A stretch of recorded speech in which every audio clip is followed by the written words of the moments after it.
খেজুর গাছগুলো এই যে মাশাআল্লাহ বড় হয়েছে। আরও 6-7 মাস পরে লাগাবো দেশে নিয়ে। আর নতুন আমি এই যে কিছু খেজুর গাছের চারা দিচ্ছি। এর আগে এই যে আমি খেজুর গাছের বিচিগুলা এই যে খেজুরের বিচি, সৌদি খেজুরের বিচিগুলা ভিজেই রাখছি। ভিজেই রাখা 10 দিন ভিজেই রেখে এইগুলা চারা দিব। কীভাবে চারা দিব পরে দেখাম, যেদিন চারা দিব। এখন আমি এই যে আগে যে চারাগুলো দিছি এই চারাগুলা এই যে কেমন হয়েছে দেখি, খুলে দেখি। এই যে মাশাআল্লাহ এই যে হয়েছে এইগুলার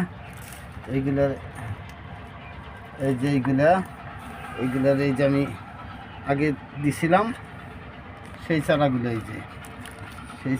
এই যে মাশাআল্লাহ বড় হয়ে গেছে।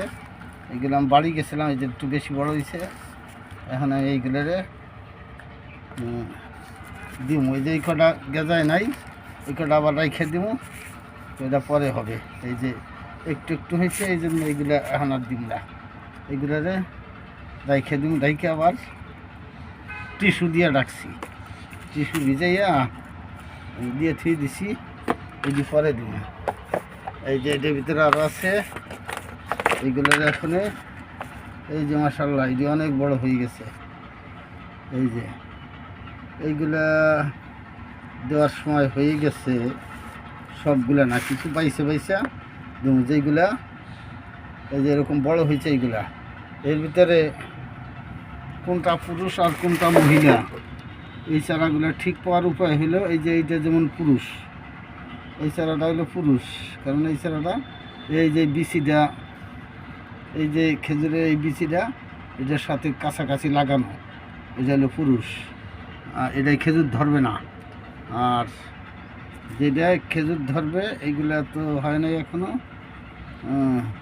এই যেমন এই যে এই বিচিটা এটাই খেজুর ধরবে। এটা যেমন এটা থেকে এই যে খেজুরটা অনেক দূরে, বিচিটা অনেক দূরে, এই জন্য এটাই খেজুর ধরবে। কিন্তু আর এই যে এইটাও খেজুর ধরবে। এই যে এইটা দেখেন, এই যে বিচিটা কত দূরে চলে গেছে, এইটা খেজুর ধরবে। এটা হলো ফিমেল, এটাও ফিমেল।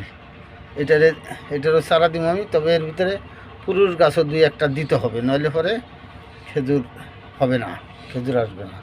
এই জন্য আমি বাইসা এই খেজুর গাছগুলা মানে বাইসা আজকে খেজুরগুলা এই যে রোপণ করবো। এর আগে যে 1 সপ্তাহ আগে এই যে কয়েকটা রোপণ করছি, ওই যে সেগুলো মাশাআল্লাহ এই যে বড় হয়ে গেছে প্রায়। এই যে দেখি এই যে কীভাবে আমি রোপণ করি। আগে এই যে বোতল কেটে নিয়েছি কতগুলা, এই বোতলের ভিতর দিব আগে, পরে একটু বড় হইলে পরে এরকম বড় ইসে দিব। কেন বোতলগুলো কাটছি, বোতলের ভিতরে মাটি দিয়া এই যে সারালা মাটি দিয়ে রাখছি। এই মাটিগুলো রেডি করে বালু দিয়ে মাটি দিয়ে রেডি করছি। এগুলো বোতলে ভরুন, বইটা ওই চারাগুলো দিব আমি। আচ্ছা, একটু পরে দেওয়ার সময় আমি আবার মাটিগুলো ভরে নই, পরে আবার ভিডিও করে দিব।